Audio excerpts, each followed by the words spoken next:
अंतिम कमरा।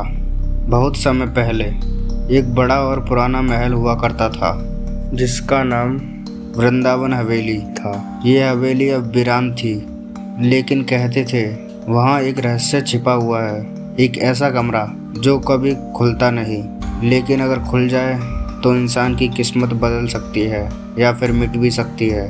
गांव के लोग इस हवेली से दूर रहते थे, पर एक दिन 17 साल का लड़का आयरन, जो बहुत जिज्ञासु था, हवेली की ओर निकल पड़ा। वह कहता था, अगर कोई रहस्य है तो उसे जानना मेरा हक है। आयरन ने हवेली का दरवाज़ा खोला। धूल, मकड़ियाँ और अजीब सी खामोशी। दीवारों पर पुरानी तस्वीर थी, पर सबकी आंखें जैसे आयरन को देख रही हो। एक कमरे के बाहर तख्ती लगी हुई थी, अंतिम कमरा, खोलना मना है।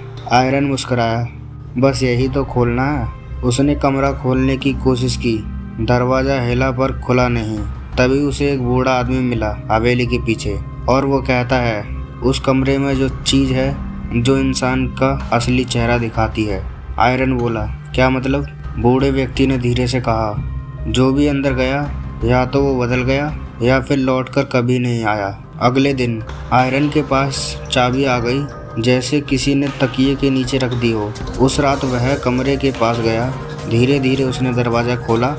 दरवाज़ा खुला और अंदर सिर्फ एक शीशा रखा हुआ था, पर यह साधारण शीशा नहीं था। जैसे ही आयरन ने देखा, उसमें वह नहीं, 3 अलग अलग वो दिख रहे थे। वो आयरन जो हमेशा सच बोलता है, वो आयरन जो दूसरों को धोखा देता है, वो आयरन जो खुद से भी झूठ बोलता है। शीशा में तीनों आयरन एक दूसरे से बहस कर रहे थे। पहला आयरन कहता है, तू बहादुर नहीं, सिर्फ जिद्दी है। दूसरा कहता है, तू अच्छा है पर डरपोक। तीसरा कहता है, तू झूठा है लेकिन यही दुनिया चलाता है।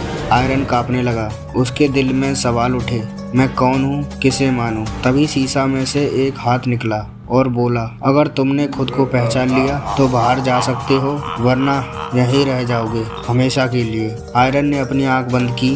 उसने अपने बचपन की बातें याद की, माँ की बातें, अपने अच्छे बुरे फैसले, और धीरे से कहा, मैं परफेक्ट नहीं हूँ पर मैं सीखता हूँ, यही मेरा सच है। और शीशा में एक चमक उठी और शीशा टूट गया और सब कुछ उजाले में डूब गया। जब आयरन उठा, वह हवेली के बाहर था। हाथ में एक छोटी सी चिट्ठी थी जिस पर लिखा था, जो अपने भीतर का सच देख लेता है वही सच्चा इंसान होता है।